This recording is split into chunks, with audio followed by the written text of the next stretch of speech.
Менин айылым көрсөтүсү бул жолкусунда Жалал-Абад облусунун Нокен районуна караштуу Сакалды айыл аймагынын Чоң Багыш айылында болду. Аталган айылда 4500дөн ашык калк, 600дүн тегерегинде кожолук жашайт. Калкты тейлөөчү орто мектеп, бала бакча, мечит, ошондой эле учурдун талабына жооп берген заманбап китепкана дагы бар. Айыл эли негизинен дыйканчылык менен алектенишет.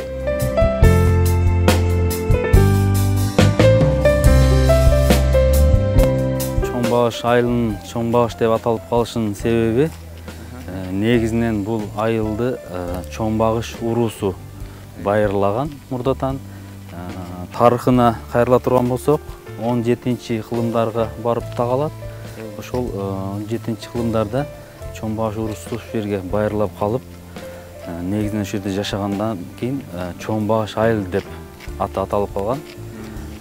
Бүгүнкү күндө болсо айылда көп улуттан турушат айыл тургундары. Айылда болсо бир орто мектеп, бир бала бакча, бир айылдык китепкана, бир чек ара заставасы элге кызмат кылып келет. Негизинен айыл тургундары дыйканчылык менен алектенет. Дыйканчылыктын түрлөрүнөн пакта, беде, жүгөрү, пияз, түркүн түрлөрүн айдап эгишет. Негизинен экономикабыз дыйканчылыктан турат. Айыл элинин ынтымагы кандай бүгүнкү күндө? Айылдын ынтымагы жакшы.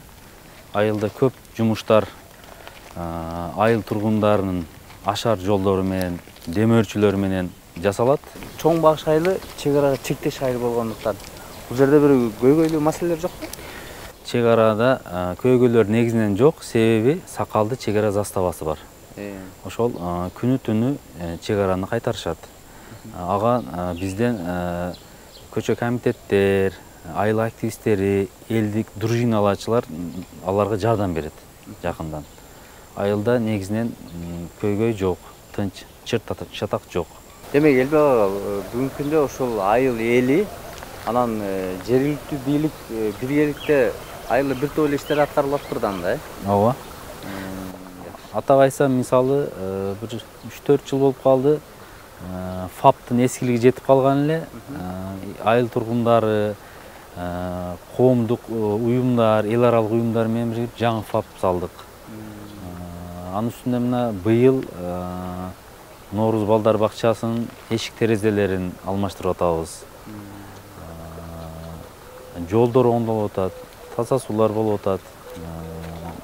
Бардык жумуштарыбыз ушул жергиликтүү бийлик, ошондой эле жергиликтүү тургундардын биргеликте колдоосу менен ишке ашып атат. Абдан жакшы. Жакшы маалымат айттыңыз ага. Бир айылды кыдырып чыгалы. Кандай дейсиз? Макул. Тааныштырып чыгыңыз. Тааныштырабыз. Кет.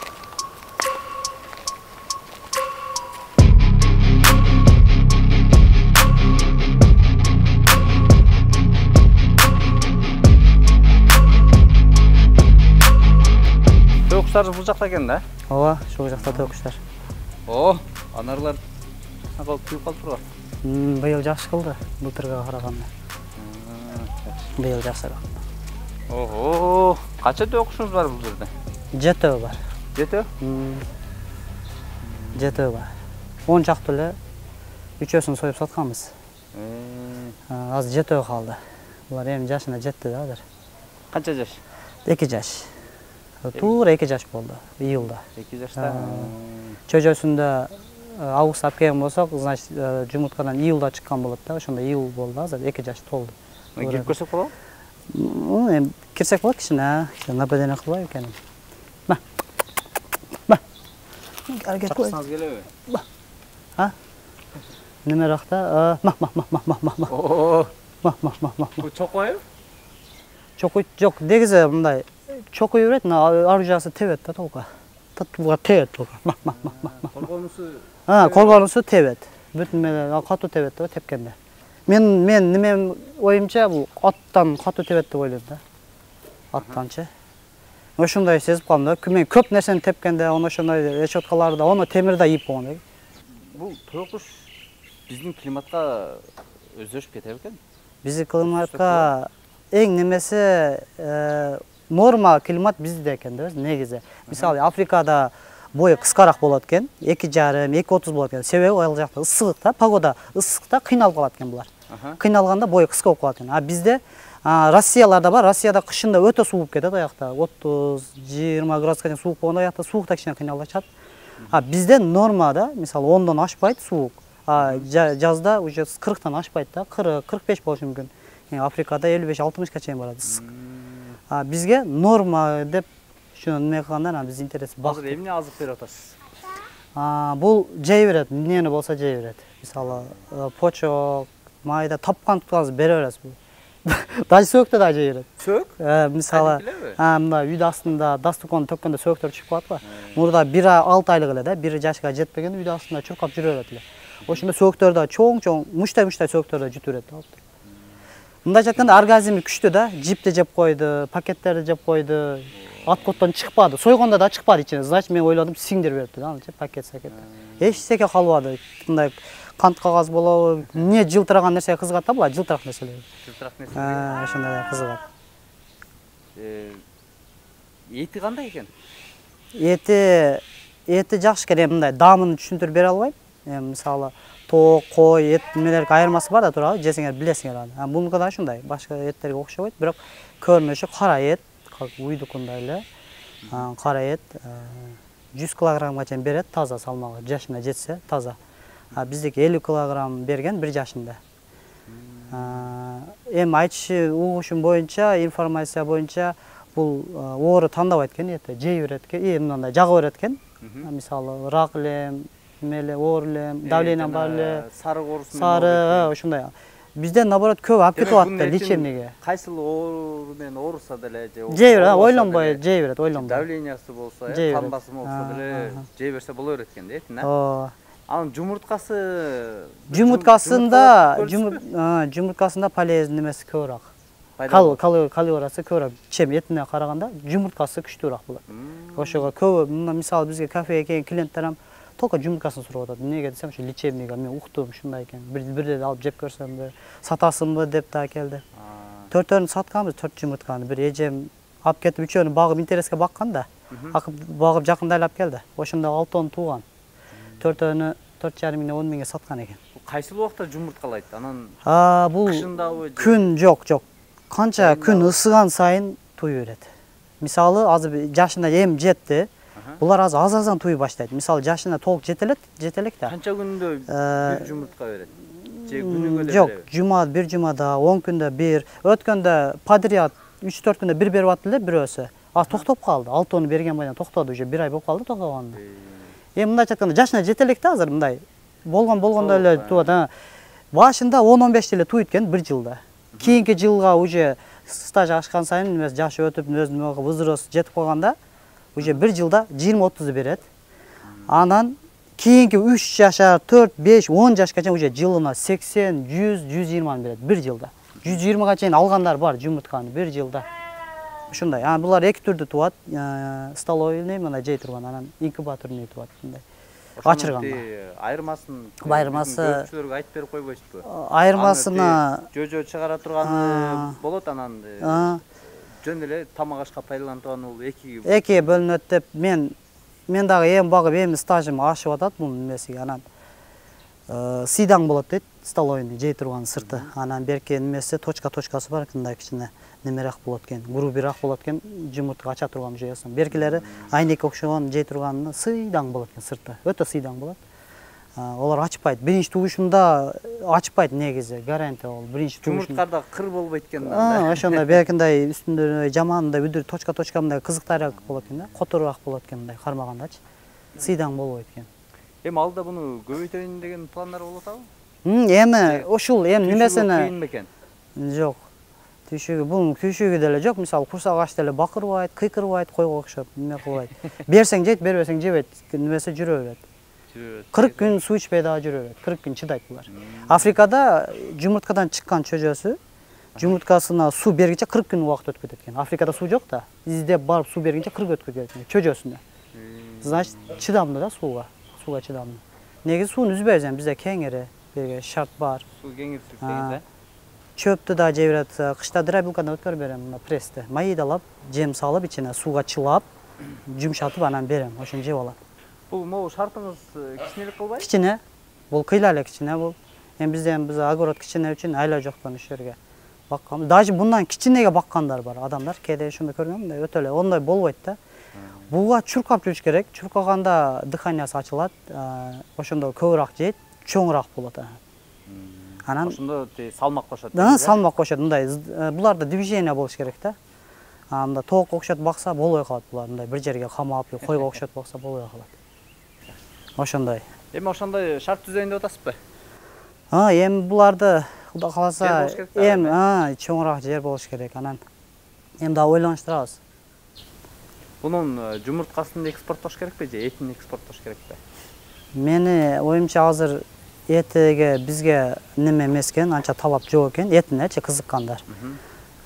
Өзбекстанда көп этин как положено буларды көбөйтүп, чем немеге караганда немени пайданы көбүрөөк берет да булар. Мал койду баккандан көрө.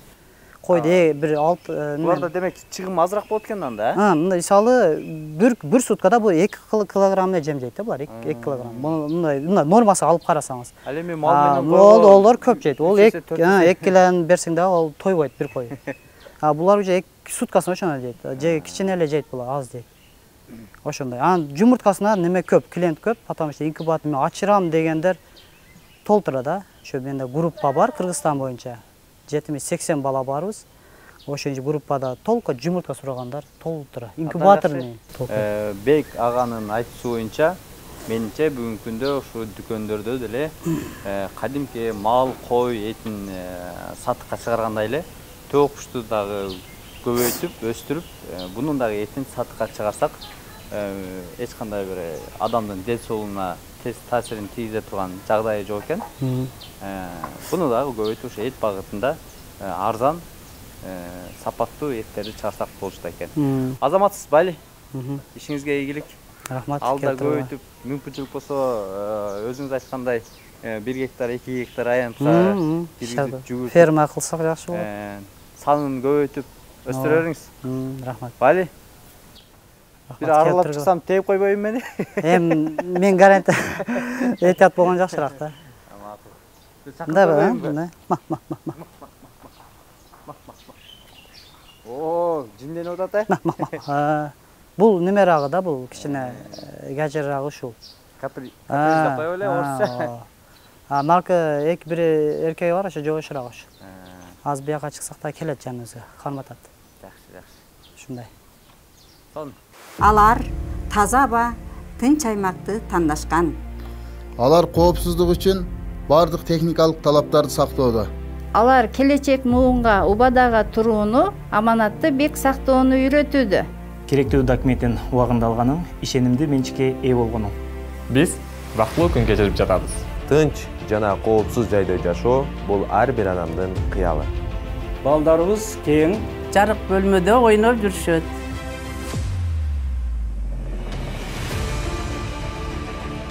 Жарыктык, кооздук, сапаттуу курулуш. Тынч аймак. Рахмат сага. Нургелди. Рахмат сага. Нургелди. коопсуз короо үчүн Нургелдиге рахмат. Нургелди курулуш компаниясы. Ар бир адам жайлуу жашоо, акылуу. Халифеже, бул чакан эле жай экен да? Бул жерде канчаңыздар иштейсиздер? Бул жерде биз азыр бир 10 чакты эле аял иштейбиз. Анан кыздарыбыз бар, ушул 4 кызыбыз бар, шагирттер. Ошолор менен иштеп атабыз азыркы учурда. Анан да көп алганга жер тарлык кылат үй ичи. Ошого болушунча эле иштеп атабыз да. Эмнелерди тегиздер бул жерде?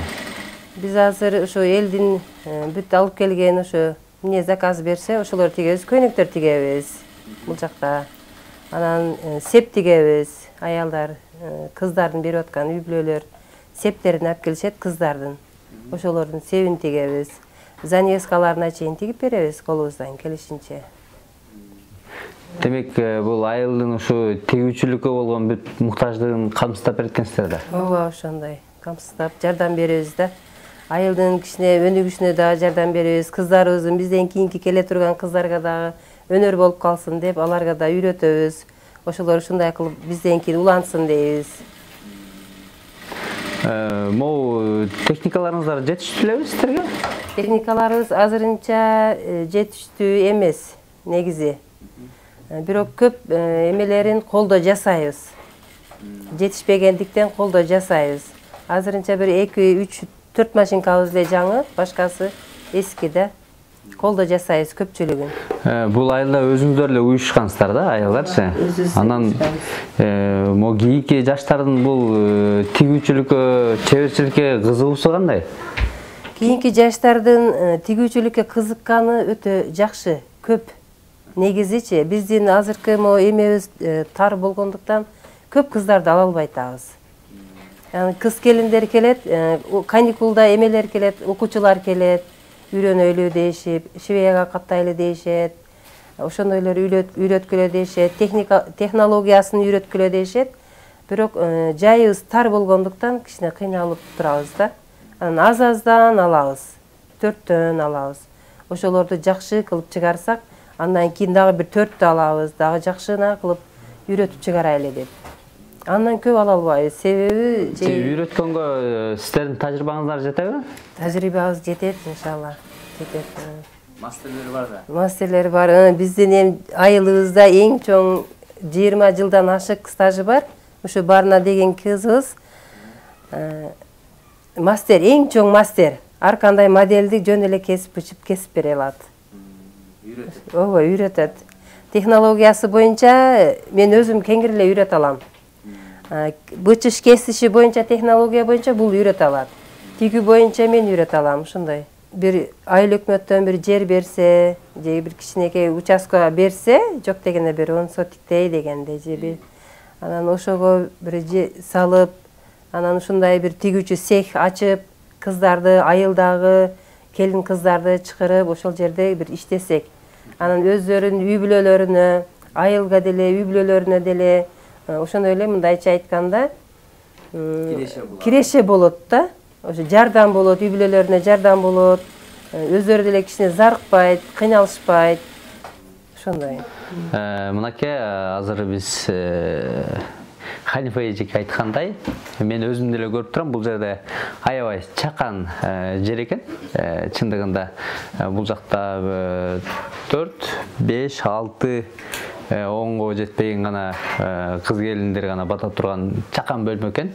Чындыгында көйгөй көрүнүп турат. Эгерде жергиликтүү бийлик тарабынан көңүл бурса, менимче чоңураак бир имарат салып туруп, ушул кыз келиндерге шарт түзүп бере турган болсо, менимче бул айылда бир 50-60га жакын кыз келин жумуш орду менен камсыз болуп, өзүнүн үй бүлөсүнүн ушул киреше булагын толтурганга, бул жакта мастерлер деле бар экен, шарт демек бар экен.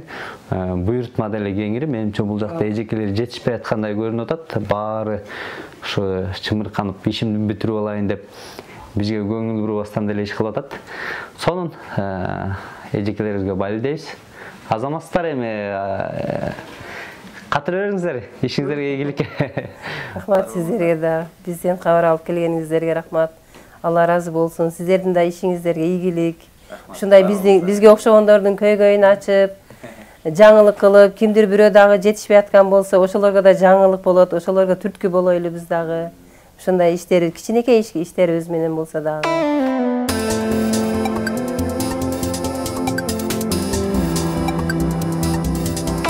Чоң багыш айылы негизинен дыйканчылык менен алектенип, киреше булагынын көпчүлүгүн ушул тармактан алышат. Пакта, жүгөрү эгип, чындыгында айыл эли мээнеткеч. Пактар шаналап, гүлдөп, уже мындай көчөк түйүп калды. Кудай кааласа. Азыр эмне жумушуң кылып атасыз? Азыр эми чиканка жасап атамын.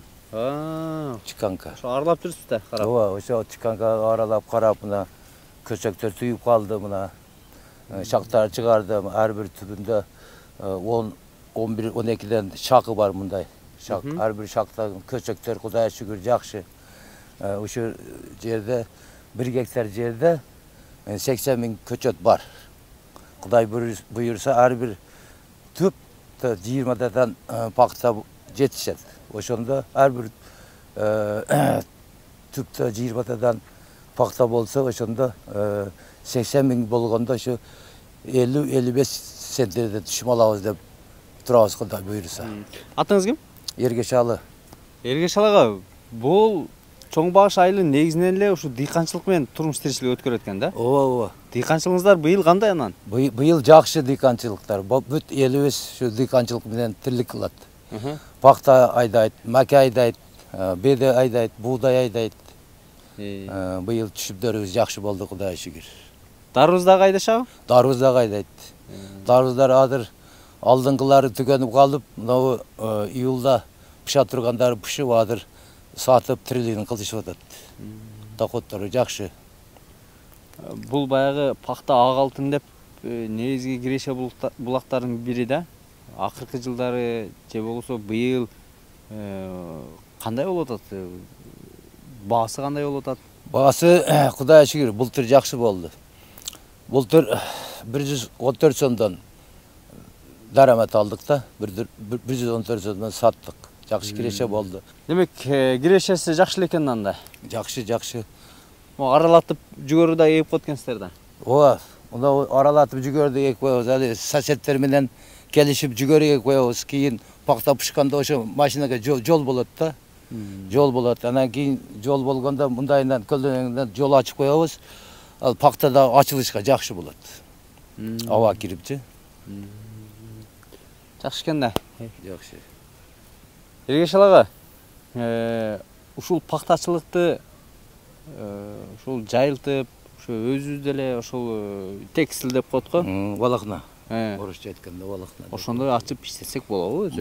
Болот. Бизде мына биздин айылда өзүбүздө мына завод бар да, пакта заводу бар. Ошо пакта заводуга тапшырабыз, ошо пакта заводу переработка кылып, андан кийин сатып берет. Кийин ошо заводдун директору жазында чогулуш болгондо айтты, ошо мына мурда жаман эле заводдун немелеричи, аппараттары. Азыр трески кылып жаңылап койду аппараттардычы. Бүт баардыгын жаңылап койду. Дыйкандарга шарт түзүп. Андан кийин ушу элибизге пайда болсун деп эми ошо алиги неме тыкан чыгара турган заводдагы алып келем, ошонун курамын деп аракет кылып атат завод жетекчилери. Жакшы. Азыр кайсы жумушун кандай кылып буну жана чиканка дедизби? Ооба, азыр чиканкасы калды и всё. Кандай кылып чиканка кылганыбызда мына өсү точкасы бар да, эң үстүндө. Өсү точкасын алып коебуз да, алып койгондо мына шактардан. О шактардан дагы шанайла баштап, дагы гүлдөп, дагы көчөк болуп, дагы пакта ачылат да. Муну албасак өсүп кете берет. Демек, муну ушул жерден алып токтотконсуз? Ооба, алдык. Мунун да азыр 12 шак бар да мындайчы. 12 шак болгондон кийин муну чикенкелеп коебуз. Анан кийин бу жерден дагы көчөктөр чоңойот. Анан кийин шаналайт, дагы шаналайган гүлдөп туруп, дагы көчөк болуп, дагы пакта болот. Ошондо түшүм берет деңиз. Ошондо түшүм берет. Эгер буну албаса, өсүп эле кете берет. Түшүм жок. Түшүм жок.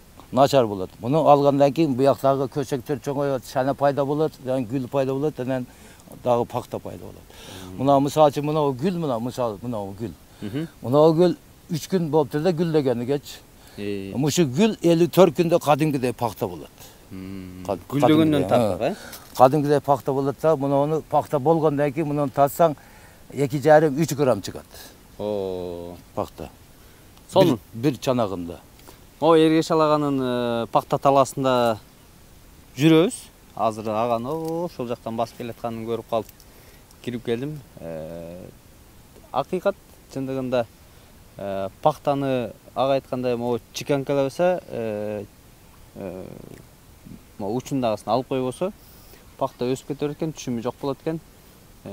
Демек, пактаны да караш оңой эмес экен, күн ысыкта ушинтип мээнет кылган дагы. Мен бир аз күнүндө туруп эле ысып кеттим. Бали азаматсыздар, катыра бериңиздер. Рахмат силерге. Бүтүп калдыңызбы? Бүттүк. Бүтүп калдыңызбы? Жакшы. Жарыктык, кооздук, сапаттуу курулуш. Тынч аймак. Рахмат сага. Нургелди. Рахмат сага. Нургелди. Коопсуз короо үчүн Нургелдиге рахмат. Нургелди курулуш компаниясы. Ар бир адам жайлуу жашоо акылуу. Талип ага, бу эки көлмөгө канча чабак салдыңыз анан? Бул килограмманы 300'den штукка санаш кыйын. Kilogramın 300'den берет, içinde 600 gramdan болады.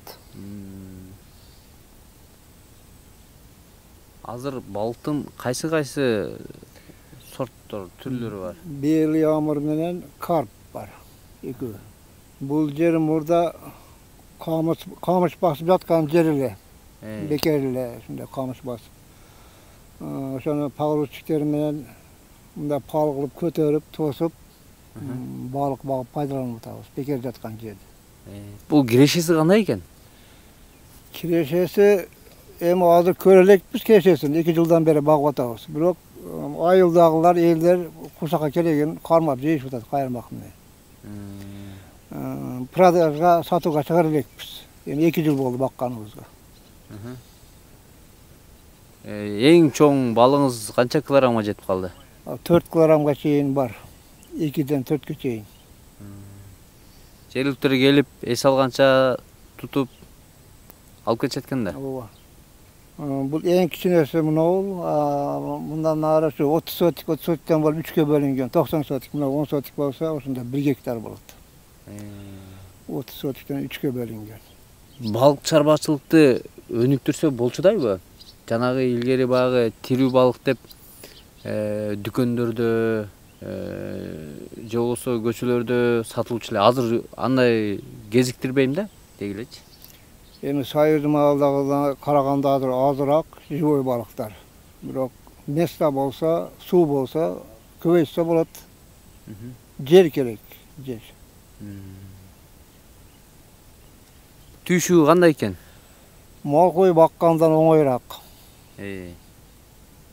Жем берилет, сууну караш керек ушул. Жем берип турасызбы? Жем берип турабыз, ооба. Кандай жем бересиз? Камикөрн, мака, бурдай дегендей.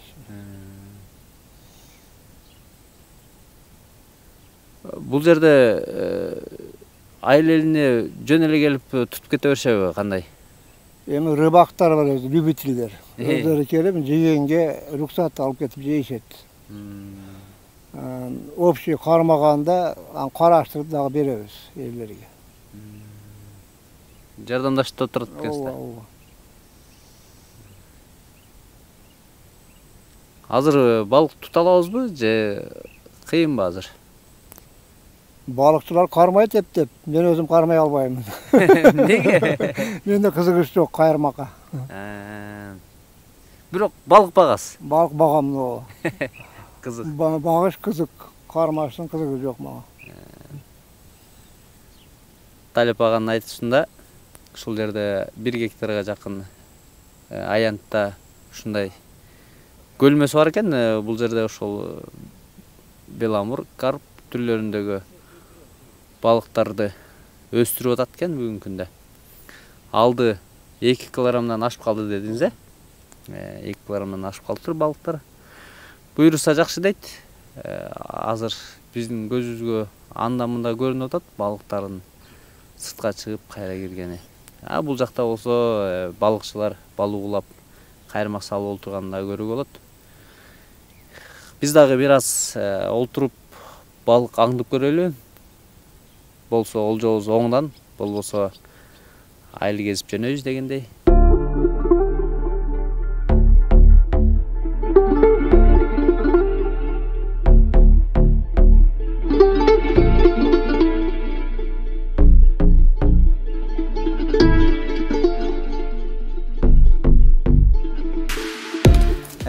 Бул айылда жүрүп, Сакалды айылында мына ушундай чакан городок түшкөн экен. Азыр ошону аралап көрөйүн деп басып калдым. Анан Айгүл эжеке жолугуп калдым. Аты Айгүл экен, таанышып калдым.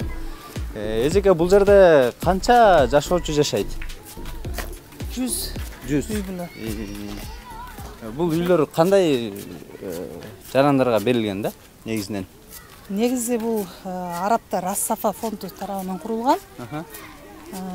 Жакыр семьялар, жалгыз бой энелер, жесир аялдар критерий да ошондой каралганда, ошондой адамдарга, аялдарга берилген.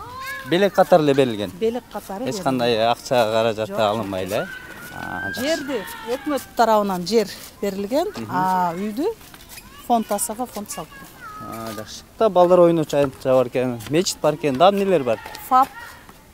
ФАП бул Пекарный бар. Бул жактабы? Дагы эмне бар? Тигүүчү цех, швейный цех бар. Тигүүчү цех дагы барбы? Сон турбай. Бул жакта балдар ойнойт турбайбы кечке? Ойнойт. Шарттарын баары жакшы элеби? Үйлөрдүн ичинде шарттары. Бардыгында бар. Шарттары бар. Ассаламу алейкум. Кандайсыңар? Охо. Ой. Шимтай.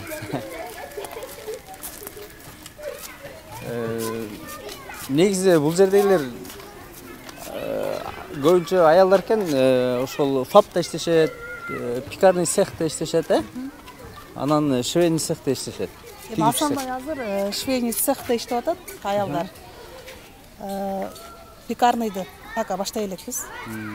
ФАП бул зубной бар, ичинде бардык шарты менен курулган да. Мына жумуш баштады элек да, ишке түшө элек. Тигүү цехиңиздер иштеп атабы? Тигүү цех иштеп атат. Көрсөк болобу? Бирок азыр иш убактысы бүтүп калды, эми сыртынан көрүп коесуңар. Кадимки эле иш убактысы эртең менен 8ден кечки 5-6га чейин.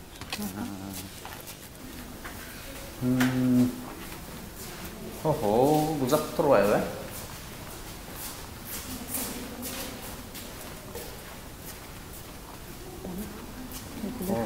Аябай чоңбу эжеке? Чоң, 1000 квадрат метр. Общий салынган да. Канча жумушчуга ылайыкташтырылган? Азыр ушул убакта 60 машина бар да, өзү 100 орунга ылайыкташтырылган. Биз 60-ты койдук. Азыр эмнелерди тигип атат бул жерде? Азыр өзүбүз мындай үйрөтүп келгендергечи үйрөтүп атабыз, анан тиккендер бар, тигип атышат. Азыр школьный блузка тигилип атат ушул. Азыр могу шарчадан эле аялдар иштешет да бул жакта? Жок, сырттан да келишет. Не только шарчадан бар. Мисалы тиги аял шарчадан сырттан келип тигип атышат. Эми шарчадагы аз эле да. Бардыгы өзү каалаган жагында иштешет да, жумуштары бар. Ушул территорияда сакалды, бирок бул жактан деле иштесе болот. Иштесе болот. Иштеп атышат да, келишип. Мисалы булар айылдан келгендер. Эжелерби?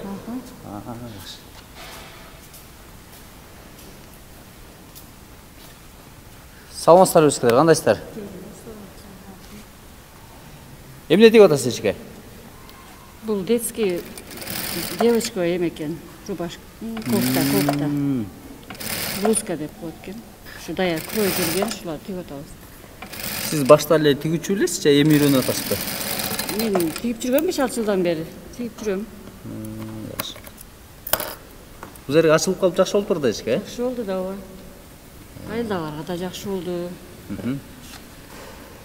Сон мынакей азыр мен арт жагымды көрсөңүздөр, эжекенин айтуусу боюнча 100 адамга ылайыкташтырылган цехи бар экен бул шаарчанын.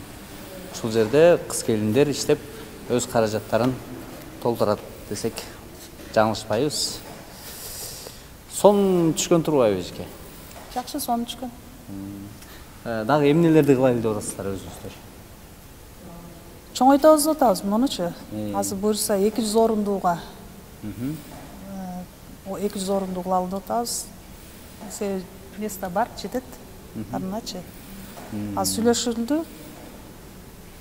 Абдан жакшы. Анда чыгалы эжеке. Баары жумуш менен алек болот.